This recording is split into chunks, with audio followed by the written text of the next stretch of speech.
반갑습니다. 송재준입니다. 저는 아무래도 제 직업의 특징 때문에 다양한 사람들을 좀 많이 만나는 편이고, 그리고 만나보지 못했던 사람들을 만날 기회도 좀 많은 편인데요.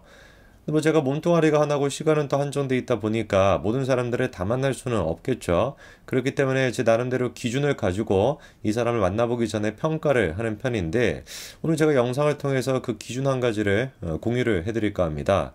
사실 근데 뭐 기준이라고 하기에도 너무 뭐 명백하고 너무 뻔한 거라 가지고 놀랍지도 않으실 것 같은데, 이 사람이 어떤 사람을 팔로우하고 있는지, 어떤 사람을 뭐 친구 추가를 해놓고 있는지, 그것만 보더라도 금세 우리가 이 사람이 어떤 사람인지 알 수가 있죠.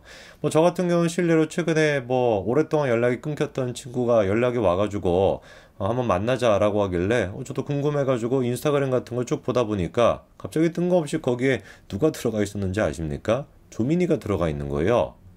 그러면 내가 어떻게 이 사람을 만나겠냐고요. 무슨 얘기할지가 뻔한데. 또 오해하지 마십시오. 제가 그랬다 그래서 막 일상생활에서 막 정치에 그냥 막 빠져가지고 정치 말고는 그냥 아무것도 막 못하고 이런 사람은 아닙니다. 오히려 제가 뭐 먹는 거 좋아하고 이런 사람인데, 그런 정치 문제를 떠나가지고 조민을 팔로우하고 있고 조국을 지지하고 있다라고 한다면, 이거는 제가 봤을 때 정치적인 이견, 뭔가 다른 의견, 이렇게 볼 수 있는 차원의 문제가 아니라 예의 문제라고 봐야 되는 거거든요. 그런 사람이랑 만나서 내가 뭔 얘기를 하겠습니까? 그래갖고 제가 뭐 시간이 없다 그냥 둘러대고 말았는데, 여러분들도 마찬가지입니다. 주변에서 조국을 지지한다, 그리고 지금 이 상황임에도 불구하고 이재명을 지지하고 있다라고 한다면 그걸 설득하려고 하지 마십시오. 그거는 그냥 예의 문제이기 때문에 뭐 그거를 감내하고 봉사하는 정신으로 같이 가겠다라고 한다면 그거는 모르겠지만, 그런 사람들을 정상인으로 다시 되돌리겠다라고 하는데 괜히 헛팀 쓰지 마시기 바랍니다. 사실 조국과 조민, 그리고 또 이재명뿐만 아니라 최근에 후쿠시마 방류에 대해서도 거기에 선동이 돼 있는 사람들도 간혹 가다가, 정말 간혹 가다가 제 주변에 있거든요. 그래서 회를 안 먹겠다고 막 주장을 하더라고. 제가 그래서 꿀밤이라도 먹여주고 싶었습니다. 정신 좀 차리라고.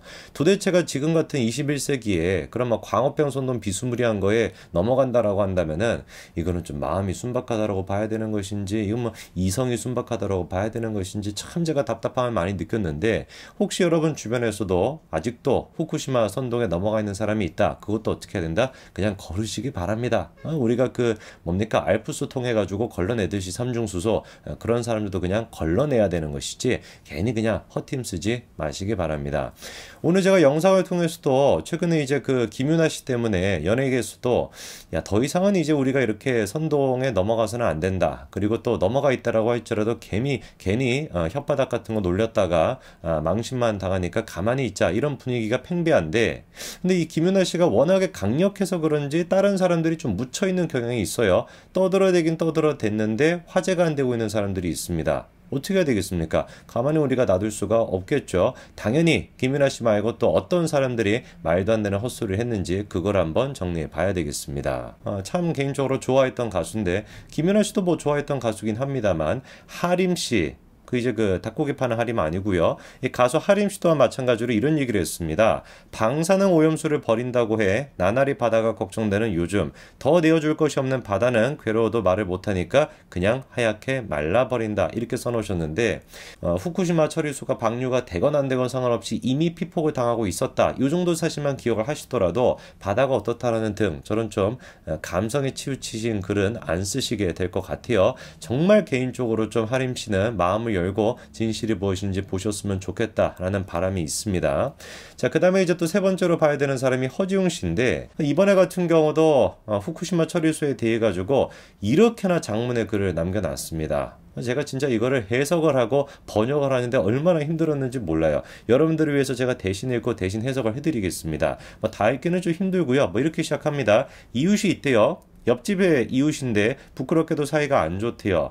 옛날에 우리 집에 쳐들어와가지고 자기 집처럼 산 적이 있기 때문인 것이고, 우리가 벌었던 돈도 우리 집 물것도 마음대로 가져다 썼다라는 것인데, 이 이웃이 누구를 얘기하는지 알겠죠, 그쵸? 일본을 얘기하는 거 아니겠습니까? 그리고 또 일제 강점기 그때를 이제 또 빗대어가지고 저렇게 표현한 것 같아요. 자, 그리고 또 이렇게 얘기합니다. 지난 몇 년 동안은 벽간소음 때문에 힘들었대요. 이 벽이 자기 것이었다라고 주장한다는 거죠. 대응하지 않으려고 했는데 최근에는 복도에 오물까지도 뿌리고 있다라는 건데 벽이 자기 것이라고 우기고 있다. 저게 뭐겠습니까? 독도가 자기 거라고 우긴다. 뭐 이거를 지금 얘기하고 싶은 것 같고 복도에다가 오물을 뿌린다. 이거는 뭐겠습니까? 후쿠시마 방류 그거를 지금 얘기하고 싶은 것 같죠. 자 그러면서 또 요즘은 뭐 복도에다가 오물까지 뿌리고 있는데 깔때기로 걸렀으니 괜찮고 검증도 마쳤다라고 하는데 그 검증이라고 하는 것도 옆집에서 준 샘플을 가지고 한 거다. 냄새가 나지 안 나니까 괜찮은 거 아니냐라고 하고 뭐 아랫집도 오물을 버리고 있는데 왜 나한테만 뭐라고 하냐 이렇게 얘기를 하는데 문제가 냄새가 난다는 게 아니라 다른 근본적인 문제가 따로 있다라는 것이죠. 저는 진짜 저 좌파식 이런 그 화법이라고 할까 이거 진짜 진절머리가 납니다. 본질이 그게 아니다. 진정성이 없다. 이런 말들을 진짜 제가 너무나 진짜 진절머리가 나요. 다 그런 얘기들이 어떤 얘기겠습니까? 조선 때부터 시작해가지고 조선을 멸망케 만들었던 가장 근본적인 저희 원인이라고 보거든요. 현실적인 얘기를 안 합니다. 객관적으로 우리가 어떻게 해야 되고 어떻게 대처해야 되는가 이거에 대한 얘기를 하는 것이 아니라 지극히 추상적이고 지극히 거대 담론에만 빠져 있는 것이죠. 명나라가 지금 뭐 쇠퇴하고 있고 청나라가 지금 부흥하고 있는 상태인데 거기서 무슨 뭐 우주가 어떻다라는 등 명나라의 뭐 의리가 어떻다라는 등 그따위 소리 하고 있다가 결국에 뭐 3년도에 가가지고 대가리 받고 우리가 사과했던 거 아닙니까? 그 꼴이 났던 게 이미 조선의 모습인데 지금도 똑같은 거예요. 현실적으로 과학적인 데이터를 가지고 분석하는 것이 아니라 근본적인 문제는 따로 있대요. 진정성이 없대요. 이런 얘기를 가지고 어떻게 우리가 국가를 운영할 수가 있겠습니까? 지금 여기서 하고 있는 얘기도 다 허위사실이 들어가 있고 다 선동의 결과가 들어가 있잖아요. 깔때기를 가지고 검증했다라고 하는데 그것도 애당초 옆집에 뭐 샘플을 가지고 한 거다? 마치 그러니까 일본이 자기들이 선별해가지고 원하는 어떤 데이터만 가지고 조작을 한 것이다. 이런 식으로 지금 말도 안 되는 아무런 근거도 없는 얘기를 마구잡이로 떠들어대지 않습니까? 광우병 때도 그런 식으로 마구잡이로 떠들어댔었는데 허지웅 같은 인간은 아직도 정신을 못 차리고 또다시 국민들을 상대로 이따위 지금 선동짓거리를 하고 있는 거예요.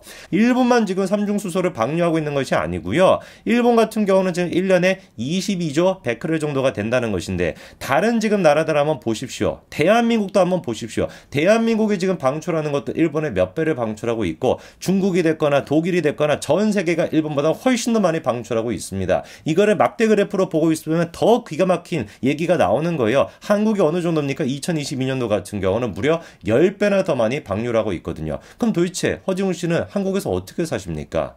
일본이 그렇게 방류하는 거에 대해 가지고 아랫집, 옆집, 뭐 윗집 이딴 식의 뭐 비율을 들 시간이 있다라고 한다면 이 지금 과학적인 팩트부터 먼저 보라고요. 우리가 지금 삼중수소 같은 거를 일본보다 10배나 더 많이 배출한 상태인데 이미 2022년도니까 이 한국에서는 어떻게 그렇게 살고 계십니까? 앞뒤가 하나도 안 맞는 얘기잖아요. 그 뒤에 하는 얘기도 다 그냥 헛소리만 하고 있는데 제가 일단 일권은 드리겠습니다. 보세요. 냄새가 문제가 아니다 라고 하면서 아랫집 오물은 화장실 청소한 물인데 옆집 오물은 변기 터진 물이다. 그때 난리가 나서 기억한다라고 하는데 이게 무슨 말인지 아시겠죠? 일본 같은 경우는 그러니까 정상적인 원전이 아니다 이 얘기를 하고 싶은 거예요. 일본은 고장났던 원전인 것이고 2011년도에 그렇게 고장난 원전이다 이 얘기를 하고 싶은데 아니 제가 진짜 이쯤 되면은 이 지능에 문제가 있는 게 아닌가라고 정말 진지하게 생각이 들거든요.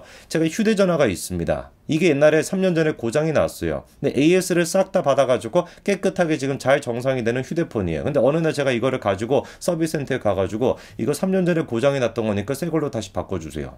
이거 3년 전에 고장이 난 거니까 다시 환불해 주세요. 이렇게 하면 되겠습니까? 지금 정상적으로 작동을 하고 지금 AS가 다 받아가지고 멀끔한 상태인데 3년 전에 고장이 났다라고 해서 지금 가가지고 그거를 막 따져보자면 되겠냐고요. 안 되는 거잖아요. 왜 그런 말도 안 되는 짓거리를 계속 하냐고요. 그리고 김윤아 씨 같은 경우도 내로남불이라고 불렸던 이유가 뭐였습니까? 2011년도에 사고가 났습니다. 후쿠시마에서. 그리고 2016년도에 김윤아 씨가 일본에 가가지고 먹방을 찍었죠. 너무나 맛있게 먹었습니다. 야, 그때는 처리수도 아니고 오염수였는데 어떻게 그렇게 맛있게 먹었으면서 그때는 아무 문제를 제기하지 않다가 지금 문제를 제기하냐. 그래서 우리가 내로남불이라고 하는 거 아닙니까? 허지웅 씨는 과연 어떨까요? 2011년도에 그거를 끌고 와가지고 야, 그거는 고장난 원전인 것이고 뭐 중국 거 같은 경우는 깨끗한 원전이야 라고 주장하고 있다라고 한다면 과연 허지웅 씨는 그 사이에 일본에 안 가셨을까? 제가 한번 찾아봤습니다. 그럴 리가 없죠. 보세요. 뭐 지금 마리오 복장하고 저렇게나 일본의 길거리를 뭐 돌아다녔던 인간이 지금 허지웅 아닙니까? 마리오 무슨 뭐 또 덕후라고 하더라고요. 마리오는 또 한국 거였습니까? 일본 거 아닙니까? 왜 이렇게 하나같이 김윤아가 됐거나 허지웅이가 됐거나 내로남불적인 모습을 안 보이면 위선적인 모습을 안 보이면 왜 도대체 가만히 있을 수가 없는 것인지 그거를 못 참으시겠나요? 도저히 내가 무슨 뭐 깨시민인 척, 뭐 비유를 막 들면서 옆집이 어떻다는데 뭐 윗집이 어떻다는데 뭐 변기가 어떻다는데 그런 비유까지 장황하게 그런 글을 쓰면서까지 자기의 위선성을 보여야지만 속이 후련하십니까? 제발 좀 자기 본업부터 제대로 챙기시길 바랍니다. 솔직히 저는 허지웅 씨가 본업이 뭔지도 잘 모르겠는데 어쨌거나 본업부터 제대로 챙기시고 이거를 안 쓰시겠다라고 한다면 얘라도 좀 가만히 다물고 계십시오. 그게 진짜 허지웅 씨가 애국할 수 있는 길일 겁니다. 여기까지 말씀드리겠습니다. 감사합니다.